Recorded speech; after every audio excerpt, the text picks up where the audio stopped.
Immunity. What is immunity? The host ability to fight disease causing organism by the immune system is called the immunity. Immunity जो है वो दो तरह की होती है, एक होती है इनेट इम्यूनिटी और एक होती है acquired immunity.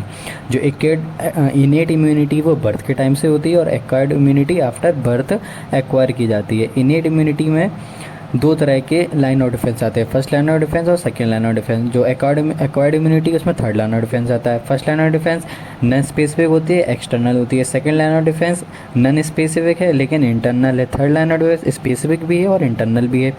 First line of defence की बात करें तो उसमें दो चीज़ें आती हैं, पहला फिजिकल बैरियर और दूसरा फिजियोलॉजिकल बैरियर। फिजिकल बैरियर में दो चीज़ें आएंगी, स्किन और म्यूकस मेम्ब्रेन। फिजियोलॉजिकल बैरियर में सिक्रेशंस आएंगे जैसे कि HCl, सलाइवा, टीयर्स। सलाइवा और टीयर्स में लाइसोजाइम होते हैं। सेकंड लाइन ऑफ डिफेंस की बात करें जो कि नॉन स्पेसिफिक और इंटरनल है, उसमें सेलुलर बैरियर, फीवर, इन्फ्लेमेशन और साइटोकाइंस आएंगे। तो सेलुलर बैरियर की बात करें, अब ये भी दो तरह के हो सकते हैं, नॉन फैगोसाइटिक सेल और फैगोसाइटिक सेल। तो जो नॉन फैगोसाइटिक सेल है उसमें नेचुरल किलर सेल आएंगे जो कि नॉन स्पेसिफिकली ट्यूमर सेल और कैंसर सेल को किल करेंगे। जो फैगोसाइटिक सेल होंगे वो दो जगह हो सकते हैं, ब्लड में भी हो सकते हैं और टिश्यू में भी हो सकते हैं। ब्लड में भी दो तरह के होते हैं, मोनोसाइट हो सकते हैं या फिर न्यूट्रोफिल्स हो सकते हैं। न्यूट्रोफिल जो है वो पोलोमॉर्फिक न्यूक्लियो लिम्फोसाइट भी उनको बोल सकते हैं, ल्यूकोसाइट भी बोल सकते हैं, पोलोमॉर्फिक ल्यूकोसाइट भी बोल सकते हैं। अब जो बॉडी टिश्यू में मैक्रोफेज हो सकते हैं। मैक्रोफेज है क्या? मैक्रोफेज एक तरह का मॉडिफाइड मोनोसाइट ही है। जैसे कि लीवर में उसको कफर सेल बोलते हैं, बोन में ऑस्टियोक्लास्ट बोलते हैं, कार्टिलेज में कॉन्ड्रोक्लास्ट बोलते हैं, और देखें तो किडनी में मीजनग्लियल सेल बोलते हैं, ब्रेन में न्यूरोग्लियल सेल बोलते हैं। अब इन्फ्लेमेटरी बैरियर की बात करें तो इन्फ्लेमेशन कॉज करेंगे, जैसे कहीं भी स्किन में अगर कट लग जाएगा तो वहाँ के जो इंजर्ड टिश्यू होंगे वो प्रोस्टाग्लैंडिन को रिलीज़ करेंगे। अब जो प्रोस्टाग्लैंडिन है वो ब्रेन रिसेप्टर और मास्ट सेल को स्टिमुलेट करेंगे। जो मास्ट सेल होंगे वो हिस्टामीन का सिक्रीशन करेंगे और जो हिस्टामीन है वो वेसोडाइलेशन करेगा, जिससे क्या होगा, जिससे उस साइट पे जो वहाँ की जो ब्लड वेसल होंगी उनमें डायलेशन से परमिबिलिटी बढ़ेगी और वहाँ पे फ्लूइड का एक्यूमुलेशन होगा। परमिबिलिटी बढ़ेगी तो वहाँ पे जो WBC है वो डायापेडाइसिस करके स्क्वीज़ आउट हो जाएंगी और जहाँ पे इंजर्ड साइट है वहाँ पे जो बैक्टीरिया एंटर करेंगे बॉडी में उनको फैगोसाइट करेगी। फीवर की बात करें तो फीवर पैथोजन और WBC के बीच का एक तरह का इंटरेक्शन ही है। इसमें पैथोजन जो है वो टॉक्सिक रिलीज करता है जिसको कि पायरोजन बोलते हैं, और WBC इंटरल्यूकिन रिलीज करता है जिसको पायरोजन ही बोलते हैं। इन दोनों का जब इंटरेक्शन होता है तो ये रेगुलेट, इनका जब इंटरेक्शन होगा तो इनसे जो हाइपोथैलेमस है वो बॉडी का टेम्परेचर बढ़ा देगा। बॉडी का टेम्परेचर क्यों बढ़ाएगा? क्योंकि जो माइक्रोब्स के अंदर जो एंजाइम है उनकी एक्टिविटी कम हो जाए। अब अगर बॉडी का टेम्परेचर बढ़ता है तो हम लोग एंटीपायरेटिक ड्रग ले लेते हैं जैसे कि पैरासीटामोल, जिससे कि बॉडी का टेम्परेचर कम हो जाता है। साइटोकाइन बैरियर की बात करें तो ये इम्यून सेल मैसेंजर्स हैं। ये दो तरह के हो सकते हैं, इंटरफेरॉन और इंटरल्यूकिन। इंटरफेरॉन तीन तरह के होते हैं, अल्फा इंटरफेरॉन और बीटा इंटरफेरॉन और गामा इंटरफेरॉन। इंटरल्यूकिन जो है वो दो तरह के होते हैं, इंटरल्यूकिन फर्स्ट और इंटरल्यूकिन सेकेंड। इंटरफेरॉन क्या करते हैं? इंटरफेरॉन वायरस को किल नहीं करते हैं, ये प्रोटेक्ट करते हैं वायरल इन्फेक्टेड सेल की जो आसपास की सेल हैं उनको, कि उनमें कहीं वायरल का ट्रांसलेशन ना हो जाए, इसीलिए ये वायरल ट्रांसलेशन इनहिबिटिंग प्रोटीन को बनाते हैं। इंटरफेरॉन जो है वो वायरल ट्रांसलेशन इनहिबिटिंग प्रोटीन बनाते हैं जो कि नॉन इन्फेक्टेड सेल को, जो कि नाइबरिंग सेल होती है, उनको प्रोटेक्ट करते हैं। और ये किसी भी वायरस के लिए नॉन स्पेसिफिक होते हैं, लेकिन ये स्पेसिफिक होते हैं, यानी पर्टिकुलर स्पीसी में एक पर्टिकुलर तरह का ही इंटरफेरॉन मिलेगा, लेकिन वो इंटरफेरॉन किसी भी तरह के वायरस को ट्रांसलेट होने से इनहिबिट करेगा। थर्ड लाइन ऑफ डिफेंस की बात करें तो वो उसमें एक्वायर्ड इम्यूनिटी आती है। एक्वायर्ड इम्यूनिटी की 4 बेसिक पॉइंट है, ये स्पेसिफिक है, डाइवर्स है, इसमें मेमोरी होती है और ये डिस्क्रिमिनेट कर सकता है किसमें? सेल्फ और नॉन सेल्फ हैं। अगर सेल्फ होगा तो कोई रिस्पॉन्स नहीं करेगा, अगर नॉन सेल्फ होगा तो रिस्पॉन्ड करेगा। अब रिस्पॉन्स भी दो तरह के हो सकते हैं, प्राइमरी रिस्पॉन्स और secondary response.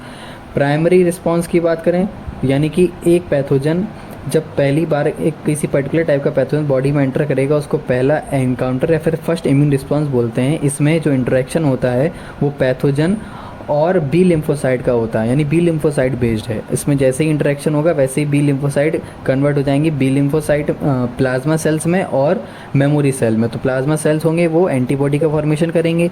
First immune response के केस में IgM का कंसंट्रेशन थोड़ा सा ज़्यादा होता है IgG से, इसलिए लो इंटेंसिटी का रिस्पॉन्स होता है।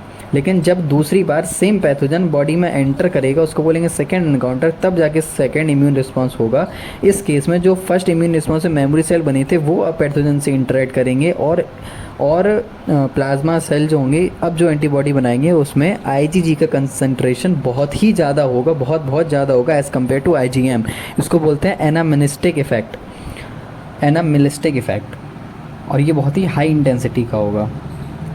एंटीजन क्या है? एंटीजन जो है वो एक तरह के स्ट्रक्चर हैं जिनका मॉलिक्यूलर वेट 10,000 डाल्टन से ज़्यादा होता है। ये नॉन सेल्फ होते हैं, ये एंटीबॉडी से बाइंड कर सकते हैं और इनमें टेंडेंसी होती है इम्यूनोजेनिसिटी कॉज करने की, यानी कि ये स्टिमुलेट करते हैं फॉर्मेशन ऑफ द इम्यूनोग्लोबिन, बोले तो एंटीबॉडी। अगर स्ट्रक्चर की बात करें तो एंटीजन के ऊपर एपिटोप्स होते हैं जिनके ऊपर एंटीबॉडी बाइंडिंग साइट्स होती हैं जो कि एंटीबॉडी के पैराटोप्स से जाके बाइंड हो जाती हैं। अगर एंटीबॉडी की स्ट्रक्चर की बात करें तो ये अल्फ़ा ग्लोबुलिन्स होते हैं जिनको इम्यूनोग्लोबुलिन भी बोलते हैं। ये एक तरह के ग्लाइकोप्रोटीन है जिसके पास 4 पॉलीपेप्टाइड चेन होती है, यानी कि H2L2, यानी 2 हैवी चेन और 2 लाइट चेन। अगर जो एंटीबॉडी हैं उनके मैक्सिमम टू मिनिमम कंसंट्रेशन पर जाएँ तो सबसे ज़्यादा IgG, उसके बाद IgA, उसके बाद IgM, उसके बाद IgD, उसके बाद IgE होते हैं। इसका स्ट्रक्चर की बात करें तो ये वाई शेप का स्ट्रक्चर होता है जिसमें कि 2 हैवी चेन और 2 लाइट चेन होती हैं। ये आपस में डाइसल्फाइड बॉन्ड से कनेक्ट होती हैं।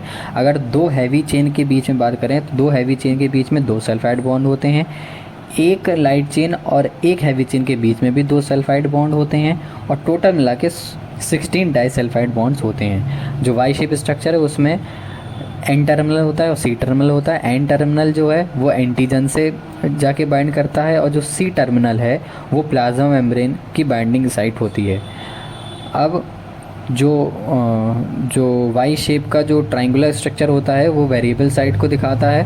टोटल 4 वेरिएबल साइट होती हैं और जो बाकी का स्ट्रक्चर है वो नॉन वेरिएबल साइट्स को दिखाता है। अगर एंटीबॉडी की बात करें तो IgE जो है, IgG की बात करें तो 80% होती हैं ऑल टोटल। ये मोनोवैलेंट स्ट्रक्चर है, इसके पास 2 पैराटोप्स होते हैं। ये सबसे स्मॉलेस्ट है, प्लेसेंटा को क्रॉस कर सकती है और सेकंड इम्यून रिस्पॉन्स में इसका काम आता है। ये ब्लड में प्रेजेंट होता है। अगर IgA की बात करें तो ये बाइवैलेंट इसका स्ट्रक्चर है, पैराटोप्स में 4 होते हैं। ये सेकेंडरी पेप्टाइड्स, इसमें सेकेंडरी पेप्टाइड्स प्रेजेंट होते हैं क्योंकि ये बॉडी सेक्रीशन में पाया जाता है। ये यानी कि मदर के फर्स्ट मिल्क में जैसे कि हो गया, सलाइवा में पाया जाता है, म्यूकस में पाया जाता है। इसमें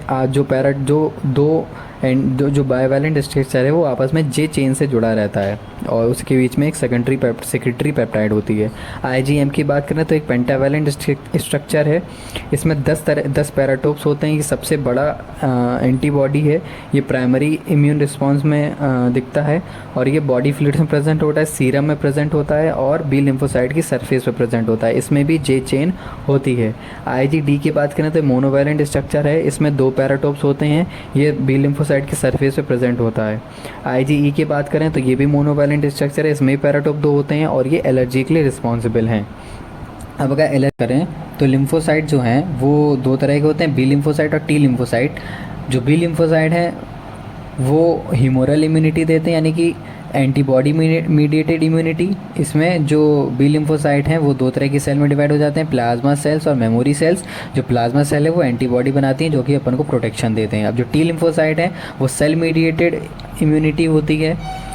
ये 4 तरह के होते हैं, TH cell, TK cell, TH cell and TM cell. तो TH सेल जो है वो हेल्पर सेल होते हैं, वो ओवरऑल इम्यूनिटी को कंट्रोल करते हैं बॉडी की। जो TK सेल हैं यानी किलर सेल जो हैं वो किल करते हैं वायरस इन्फेक्टेड सेल और कैंसर सेल को। कैसे करते हैं? उनमें परफोरिन प्रोटीन का परफोरेशन करके। जो सप्रेसर सेल हैं वो TK सेल की एक्टिविटी को कंट्रोल करके रखते हैं, कहीं वो हाइपर तो ना हो जाएं। और TM सेल जो है वो मेमोरी बना के रखते हैं इन सब चीज़ों की। अगर टिश्यू ग्राफ्टिंग की बात करें तो टिश्यू ग्राफ्टिंग जो है वो सेल मीडिएटेड इम्यूनिटी पे बेस्ड है। इसमें सबसे पहले हम लोग ब्लड ग्रुपिंग को मैच करते हैं, उसके बाद मेजर हिस्टोकम्पैटिबिलिटी कॉम्प्लेक्स को मैच करते हैं या फिर HLA यानी कि ह्यूमन ल्यूकोसाइट एंटीजन। अब जो मेजर हिस्टोकम्पैटिबिलिटी कॉम्प्लेक्स है इसको MHC भी बोलते हैं। ये 2 तरह के होते हैं, MHC1 और MHC सेकेंड। MHC फर्स्ट जो है वो सारी सेल में प्रेजेंट होता है, जबकि MHC सेकेंड जो है वो स्पेसिफिक ल्यूकोसाइट पे यानी कि एंटीजन प्रेजेंटिंग सेल पे ही प्रेजेंट होता है। और ऑर्गन ट्रांसप्लांटेशन के दौरान इम्यूनोसप्रेसर दिया जाता है जैसे कि साइक्लोस्पोरिन और कॉर्टिसोल इन जैसे ड्रग। अब अगर TK सेल और और जो नेचुरल किलर सेल है उनको कंपेयर किया जाए तो जो टीके सेल है वो स्पेसिफिकली किसी पर्टिकुलर वायरस को मारता है, जबकि नेचुरल किलर सेल जो है वो नॉन स्पेसिफिकली वायरस पर अटैक करता है। अब अगर एक्टिव पैसिव इम्यूनिटी की बात करें तो एक्टिव इम्यूनिटी जो है वो प्रोफाइलेक्सिस में यूज़ होती है, यानी कि बिफोर इन्फेक्शन दी जाती है, और पैसिव इम्यूनिटी ट्रीटमेंट की तरह यूज़ किया जाता है पैसिव इम्यूनिटी में। एक्टिव इम्यूनिटी में बॉडी खुद जो एंटीबॉडी प्रोड्यूस करती है, और जबकि पैसिव इम्यूनिटी में प्रिपेयर्ड या फिर प्रीफॉर्म एंटीबॉडी होस्ट को दी जाती है। एक्टिव इम्यूनिटी लॉन्ग लास्टिंग होती है, इसमें मेमोरी प्रेजेंट होती है, जबकि पैसिव इम्यूनिटी शॉर्ट लिव्ड होती है, इसमें मेमोरी प्रेजेंट नहीं होती है। एक्टिव इम्यूनिटी जो है वो दो तरह की होती है, नेचुरल और आर्टिफिशियल। नेचुरल में हर तरह के इन्फेक्शन आ जाते हैं और आर्टिफिशियल में सारे वैक्सीनेशन आ जाते हैं। अगर पैसिव इम्यूनिटी की बात करें, ये भी दो तरह की है, नेचुरल और आर्टिफिशियल। नेचुरल में IgA और IgG आ जाएंगे। IgA कोलेस्ट्रम में होता है और IgG प्लेसेंटा को क्रॉस कर देता है फीटस, जो कि फीटस को पैसिव इम्यूनिटी प्रोवाइड करता है। और आर्टिफिशियल पैसिव इम्यूनिटी की बात करें तो ये इसमें सीरम कंटेनिंग एंटीबॉडी दी जाती है, जैसे कि ATS एंटी टेटनस सीरम या फिर एंटी वेनम। इसके बाद वैक्सीनेशन इम्यूनाइजेशन की बात करें तो जो वैक्सीनाइजेशन और इम्यूनाइजेशन का जो प्रिंसिपल है वो बेस्ड है मेमोरी पर। अब वैक्सीन के 3 तरह की जनरेशन है। फर्स्ट जनरेशन में क्या है, पूरा ऑर्गेनिज्म ही दे देते हैं, जैसे कि उसमें किल्ड पैथोजन या फिर वीक एट्यूनेटेड लाइव पैथोजन ही बॉडी में एंटर करा देते हैं। इसके एग्जाम्पल हैं पोलियो, BCG, रेबीज़ और टाइफाइड। पोलियो के केस में हमारे पास 2 तरह की वैक्सीन है, एक ओरल और एक इंजेक्टेबल। जो ओरल वैक्सीन है वो उसमें लाइव वायरस डालते हैं और इंजेक्टेबल में किल्ड वायरस डालते हैं। लाइव भी जो होंगे वो भी एट्यूनेटेड ही होंगे। सेकेंड जनरेशन की बात करें तो इसमें रिकॉम्बिनेंट वैक्सीन यानी बायोटेक का यूज़ करते हैं, या फिर अगर बैक्टीरियल है तो उसमें टॉक्साइड बॉडी में एंटर कराएंगे। इसका एग्जाम्पल है हेपेटाइटिस B, ये एक DNA रिकॉम्बिनेंट वैक्सीन है। अगर थर्ड जनरेशन की बात करें तो ये DNA वैक्सीन है, इस पर भी काम चल रहा है। अच्छा, सेकंड जनरेशन में DPTP आ जाएगी, यानी कि डिप्थीरिया, पर्ट्यूसिस और टेटनस, इन तीनों के लिए टॉक्साइड वाली वैक्सीन है, और जबकि हेपेटाइटिस की रिकॉम्बिनेंट वाली है। और DNA वैक्सीन, हेपेटाइटिस B की भी DNA वैक्सीन आ चुकी है। जिस पर्सन की इम्यूनिटी लो होती है उसको कभी भी लाइव वायरस कंटेनिंग या फिर टॉक्साइड कंटेनिंग वैक्सीन नहीं दी जाती है, उसको हमेशा किल्ड वैक्सीन दी जाती है, क्योंकि उसकी इम्यूनिटी लो है। इसीलिए जैसे कि प्रेग्नेंट फीमेल्स हो गई, या फिर बूढ़े लोग हो गए, या फिर कोई पर्सन एड्स से सफ़र कर रहा है, उस तरह के लोग हो गए, तो उसको किल्ड वैक्सीन ही दी जाएगी। ऑटोइम्यूनिटी क्या है? ऑटोइम्यूनिटी का कारण है जेनेटिक्स, और एक कारण है जो कि अभी पता ही नहीं है। इसमें बॉडी खुद की सेल को अटैक करते हैं। एग्जाम्पल की बात करें तो रूमेटॉइड अर्थराइटिस है और माइसीना ग्रेविस है। इम्यून सिस्टम जो है उसमें कौन कौन इंक्लूड है? इम्यून सिस्टम में लिम्फाइड ऑर्गन, टिश्यू, सेल्स और सॉल्युबल मॉलिक्यूल जैसे कि एंटीबॉडी। अब लिम्फाइड ऑर्गन जो है वो 2 तरह के होते हैं, primary lymphoid organ, secondary lymphoid organ. Primary lymphoid organ कौन होते हैं? जो कि रिस्पॉन्सिबल हैं differentiation maturation of the lymphocyte. अब लिम्फोसाइट भी 2 तरह की है, क्योंकि B लिम्फोसाइट और T लिम्फोसाइट। तो जो रेड बोन मैरो है वो फॉर्मेशन जो है वो तो सबका करता है, फॉर्मेशन तो वो सबका करता है, नहीं T लिम्फोसाइट का भी, B लिम्फोसाइट का ही, लेकिन मैचुरेशन सिर्फ उसमें B लिम्फोसाइट का ही होगा। जबकि जो T लिम्फोसाइट का मैचुरेशन है वो थाइमस में जाके होगा। थाइमस को training school of T lymphocyte भी बोलते हैं। थाइमस एक ग्लोबुलर स्ट्रक्चर है जो कि हार्ट के पास और स्टर्नम के नीचे होता है। इसका साइज जो है वो पहले बढ़ता है एज के साथ और फिर कम होता है। सेकेंडरी लिम्फोइड ऑर्गन की बात करें तो ये रिस्पॉन्सिबल होते हैं इंट्रैक्शन कराने में, किसका? एंटीजन और एंटीबॉडी का। एग्जाम्पल की बात करें तो स्प्लीन, माल्ट यानी कि म्यूकोसा एसोसिएटेड लिम्फोइड ऑर्गन, ये total 50% of the total lymphoid organ का पार्ट है। इसके बाद आते हैं पियर्स पैचर्स, जो कि सिर्फ से इलियम में प्रेजेंट है, यानी कि इंटेस्टाइन में। इसके बाद वर्मीफोर अपेंडिक्स, उसका लिम्फ नोड्स और टॉन्सिल्स। एलर्जी की बात करें तो एलर्जी पहली बात IgE से होती है। इसमें क्या है, जो मांस सेल हैं वो हाइपर सेंसिटाइज हो जाते हैं, जो कि बेवजह ही हिस्टामिन और सेरोटोनिन रिलीज़ करते हैं। हिस्टामिन जो है वो एलर्जी के लिए रिस्पॉन्सिबल है वैसे भी, और जो सेरोटोनिन है वो लंग्स में मेनली इन्फेक्शन में एलर्जी कॉज करता है सेरोटोनिन। अब एलर्जी को कम करना है तो हम एंटी हिस्टामिन लेंगे, एड्रेनल लेंगे, या फिर स्टेरॉइड में कॉर्टिसोल लेंगे।